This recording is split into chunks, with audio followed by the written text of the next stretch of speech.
Pereira. Well, the government's economic reforms agenda in response to the coronavirus pandemic has the potential to raise India's medium-term growth rate. Ratings agencies expect the centre to announce more reforms measures over the next few months and years and hope that state governments will follow suit. Fitch Ratings recently said several initiatives such as the agricultural reforms to offer farmers more flexibility to sell their produce, labour reforms to improve access to social security passed by Parliament amid the COVID crisis may lift prospects of medium-term growth.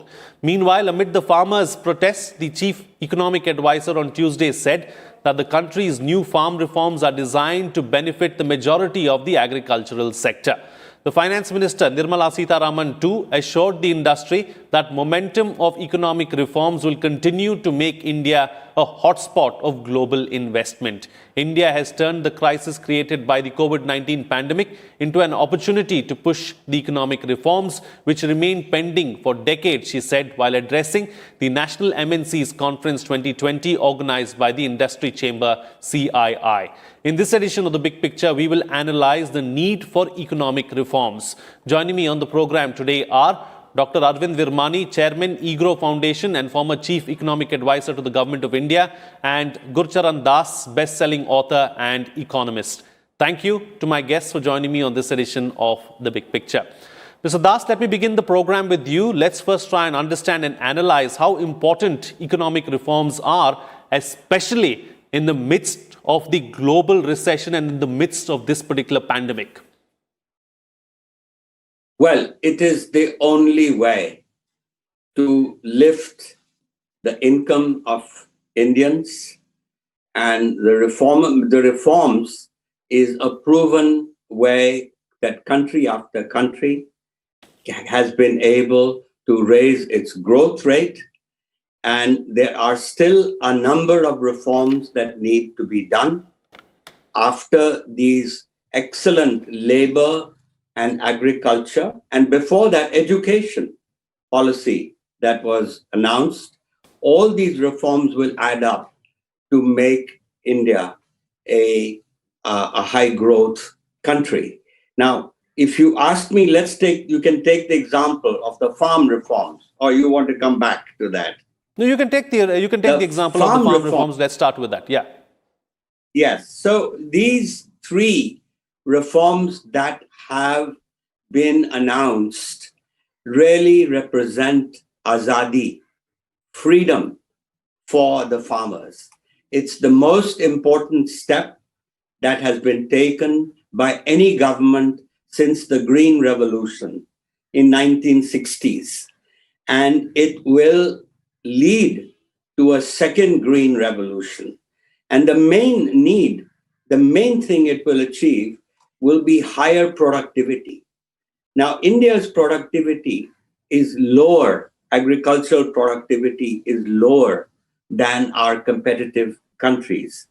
One of the reasons is that our farm holdings are small and the farmer cannot make the investment to raise the productivity. For example, in China's productivity, China has half the arable land of India, but it produces double the crop of India. So you can see that its productivity is 3 times higher than India's.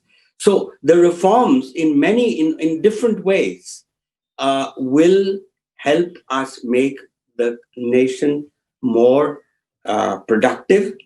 And it also is the farm protests that are taking place now show you that it is difficult.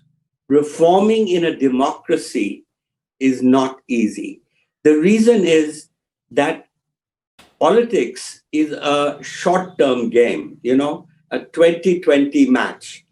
Economics is a long-term game, a 5-day test match. So this is why reformers find it difficult to execute the reforms. For example, if a populist leader promises 1 rupee rice to the people, well, he always wins. The reformer will say that I will create the conditions for investment. Investment will come, productivity will grow, supply will grow, price will fall, and the price of rice will come down. The protests are coming from a small section of the farming community. That is the section 6% only get the benefit of the minimum support price. Right. These are rich farmers. They are mostly in Punjab. So you have a small farmers, these farmers are rich, and they are supported financially by the Artiyas, who are the commission agents in the APMC mandis. That's why the APMC name you keep hearing.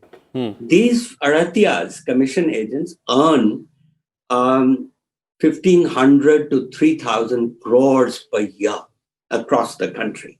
Sure. So they are financing these protests. And so a small group of protesters are making it seem like this is a national issue. And it's very easy for, to understand that how they will lose out, because they are the only people, frankly, because the farmer is being given choice.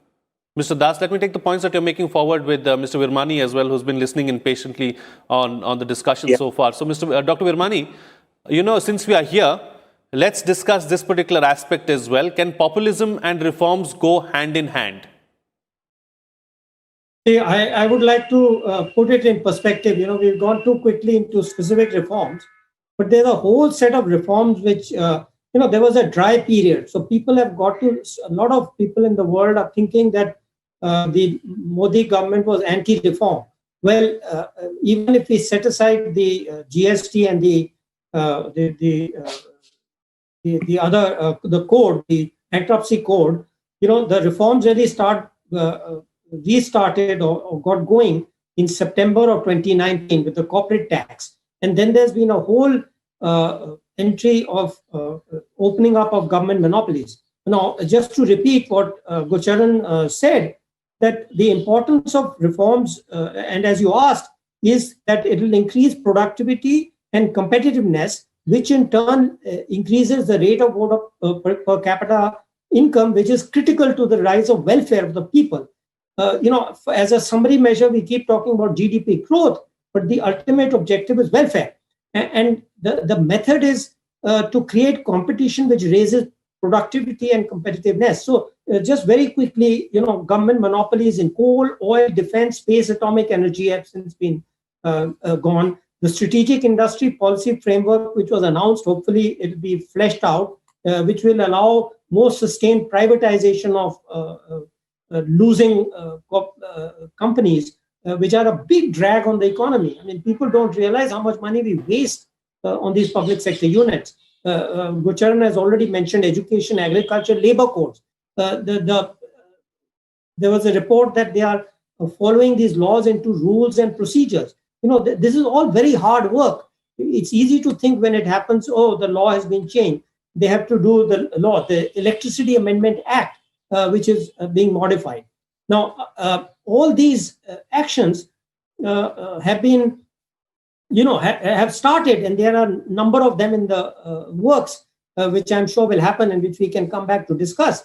But in this context, there are certain, some of these have not attracted a lot of attention. But why has the agricultural reforms attracted attention? So the key to reforms, I was involved in all the 90s and 2000s reforms.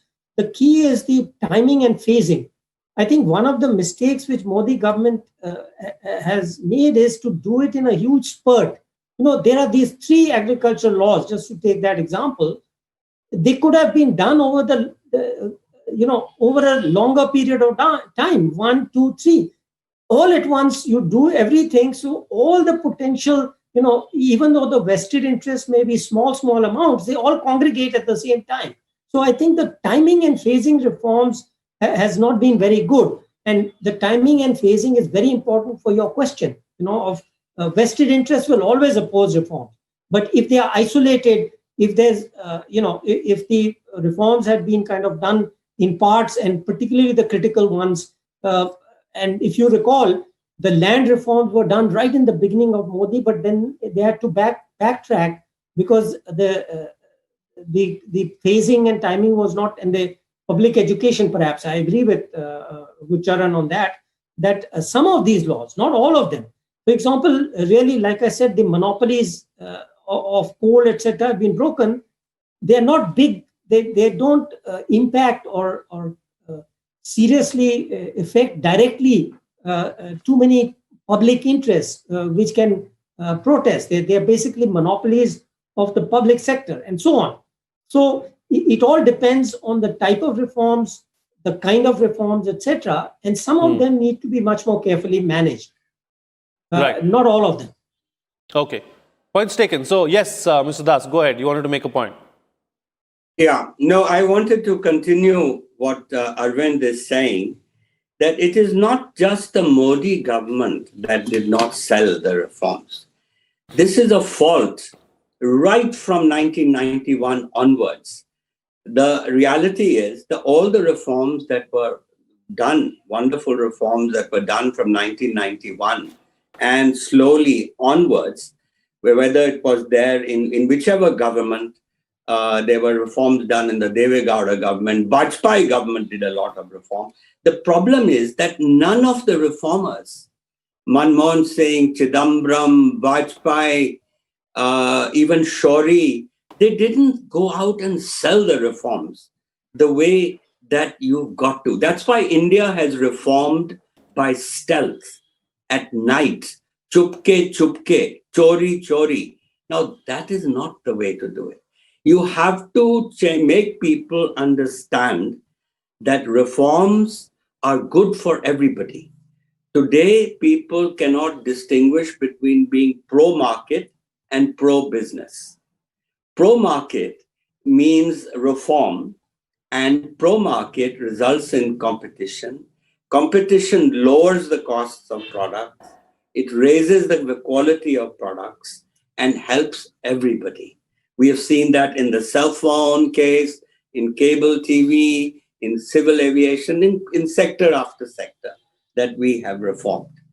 Now, the people think that reforms make the rich richer and the poor poorer. So it's exactly the opposite that is true. And the trouble is, the opposition party says exactly the opposite to what they try to do when they are in government.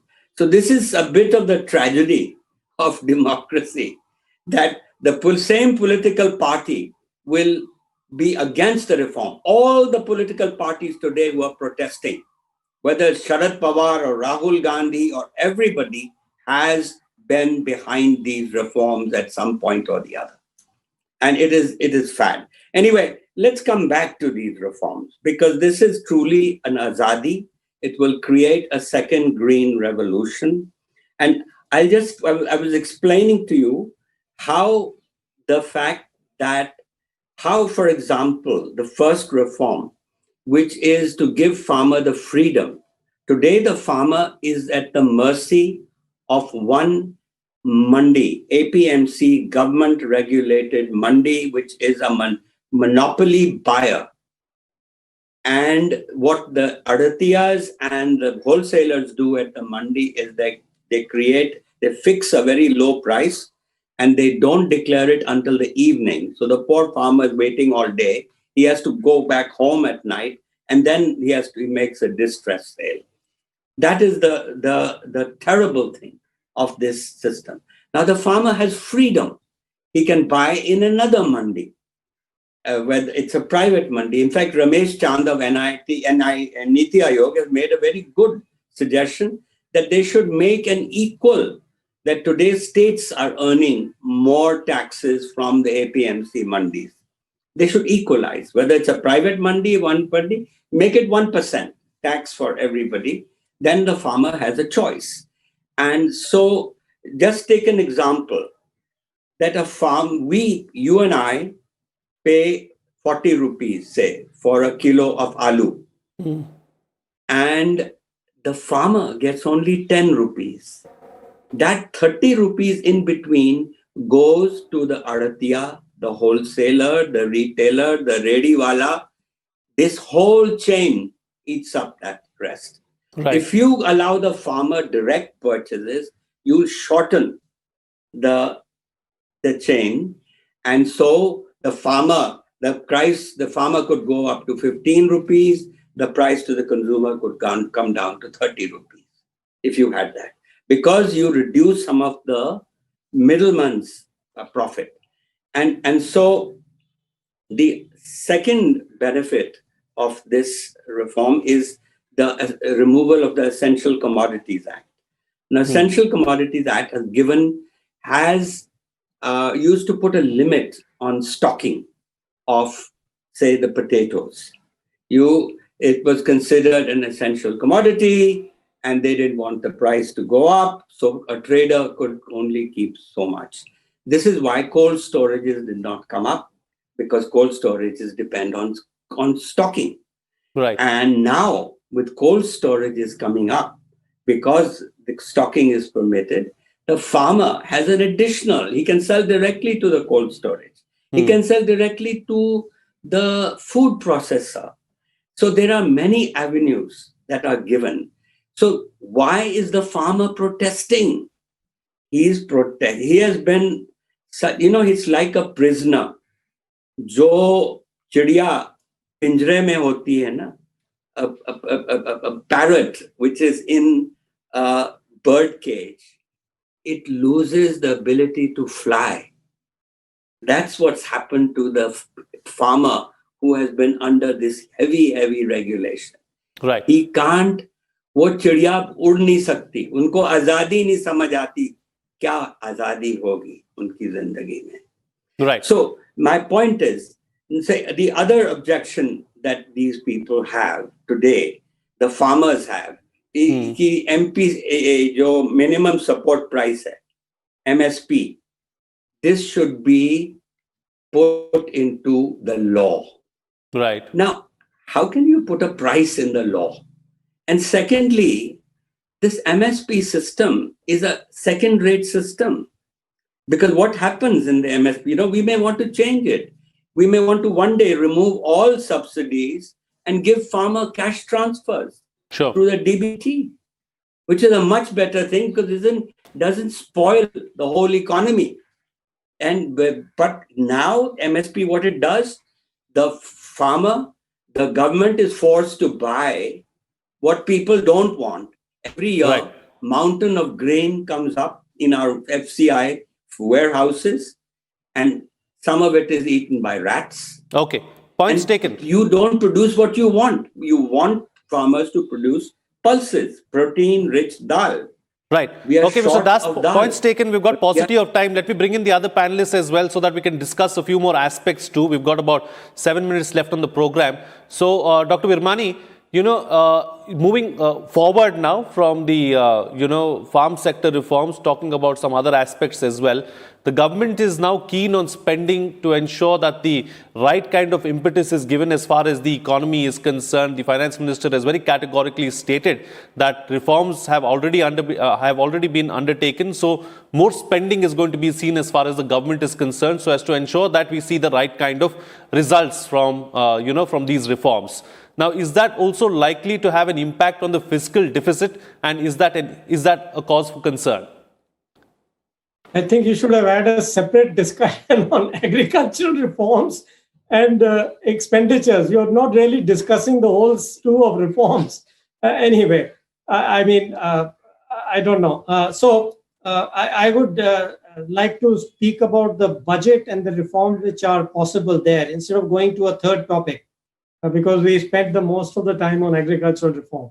So I think the key, the budget is only now about about 6 weeks away or thereabouts. And really, there are three important reforms which can be introduced into the budget. One, of course, is the direct tax code, which has been pending. There was a committee more than a year ago which gave a report to the finance ministry. I really do hope that the finance ministry will look carefully at it and really introduce, this is the chance, simplify, rationalize. That reform has been pending for, for something like 11 years. I mean, the last report which I approved myself as CA was in 2009. And when it happens, again, we will see this charade of people saying this stuff has not been discussed, which is a really incredible thing, frankly. The second one, of course, is the GST, which requires the GST Council to approve. But I think what I hope that the Union Finance Minister can do as an important member of the GST Council is lay out her own approach to simplifying, rationalizing, because both these reforms are critical to the MSME sector. You know, the corporate tax I mentioned reform happened in September, but if we really want to broaden it, these two reforms are very important for the smaller people. And the third one is direct cash transfer system.